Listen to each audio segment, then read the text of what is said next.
Поздним осенним вечером Елена возвращалась домой из небольшой ветеринарной клиники, где работала администратором. Дождь закончился совсем недавно, тротуары блестели, а холодный ветер гонял по дороге мокрые листья.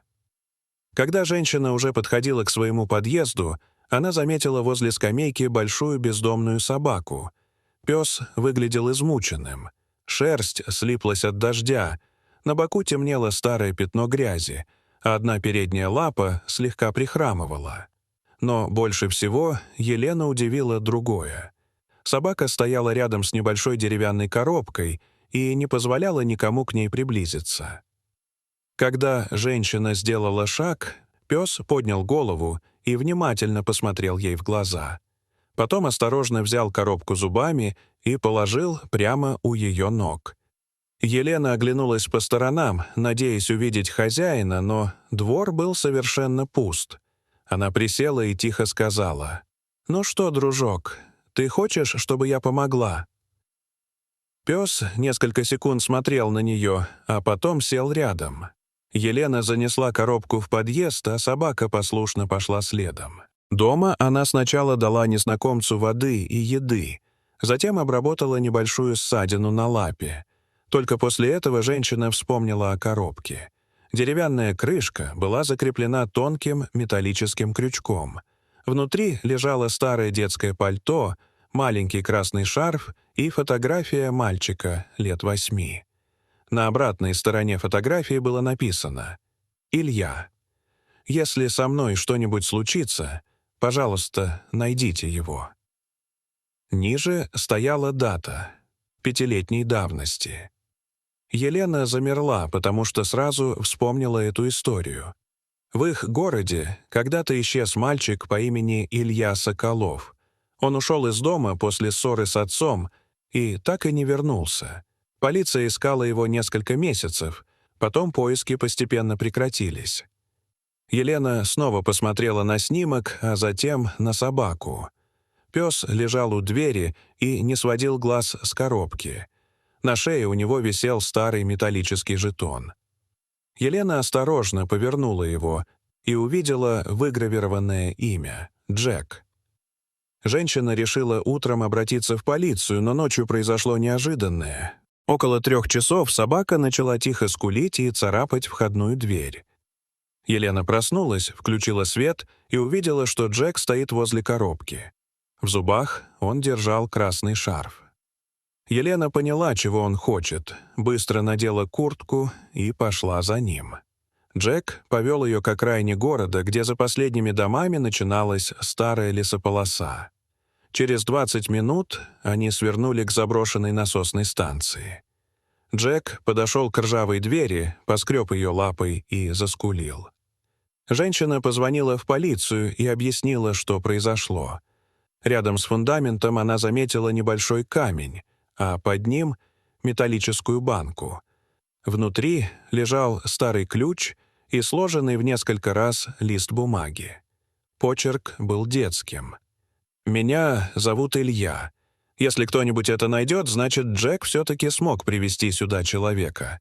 Я не знаю, сколько еще буду здесь. Папа, если ты это читаешь, прости меня». Елена почувствовала, как у нее задрожали руки. Когда приехали сотрудники полиции, дверь насосной станции вскрыли.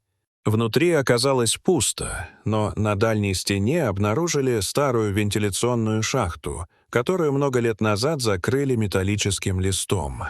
За ним находился узкий технический тоннель. Следователи обследовали его и нашли старую куртку, школьный рюкзак и детскую игрушку. Экспертиза позже подтвердила, что вещи принадлежали Илье. Но самой страшной находкой стала маленькая жестяная коробочка. В ней лежала записка от его отца. Оказалось, мальчик не был похищен. В тот день он убежал из дома после ссоры и спрятался на заброшенной станции. Он испугался возвращаться, когда увидел, что отец ищет его неподалеку.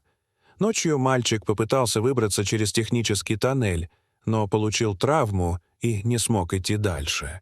Он оставил записки, надеясь, что кто-нибудь найдет их.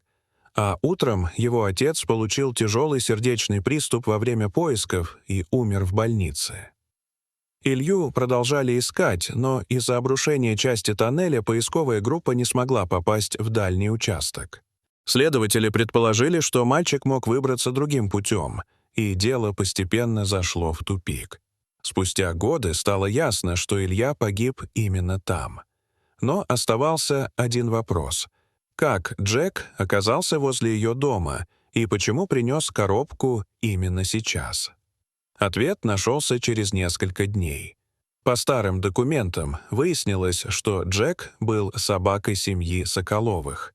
После исчезновения мальчика он много лет жил у родственников, а затем оказался в приюте. Недавно приют закрыли из-за ремонта, и собаку временно перевезли в другой район. В день побега Джек каким-то образом сорвался с поводка и исчез. Никто не знал, куда он отправился. Оказалось, что за несколько недель до этого рабочие нашли возле старой насосной станции деревянную коробку. В ней были вещи Ильи и записки его отца. Они передали находку в местный архив, но одна из коробок случайно осталась в подсобном помещении. Джек, вероятно, почувствовал знакомый запах, забрал коробку и прошел несколько километров до старого дома семьи, который теперь принадлежал Елене. Именно там когда-то жил Илья. Собака не могла объяснить людям, что случилось, поэтому просто продолжала делать то, что делала много лет назад — искать своего мальчика и возвращаться туда, где когда-то его потеряла. Когда Елена узнала всю историю, она долго сидела рядом с Джеком и гладила его по голове. Пес положил морду ей на колени и впервые за все время спокойно закрыл глаза. Через несколько месяцев Елена официально забрала его из приюта. В комнате у нее теперь стояла небольшая фотография Ильи, а рядом лежал тот самый красный шарф. Иногда Джек подходил к фотографии, долго смотрел на нее, а потом возвращался к своему месту у камина. Однажды Елена заметила, что собака принесла к фотографии свою старую игрушку и положила рядом. Женщина улыбнулась сквозь слезы и сказала: «Ты его все-таки нашел, Джек». Пес поднял голову, тихо вздохнул и снова лег рядом. В тот вечер Елена впервые поняла, что некоторые собаки помнят человека не несколько лет, а всю жизнь. И иногда им не нужно уметь говорить, чтобы однажды рассказать людям правду, которую они так долго ждали. Дорогие зрители, что вы думаете об этой истории? Расскажите, пожалуйста, в комментариях. А если вам понравилось это видео, то ставьте лайк и подписывайтесь на наш канал.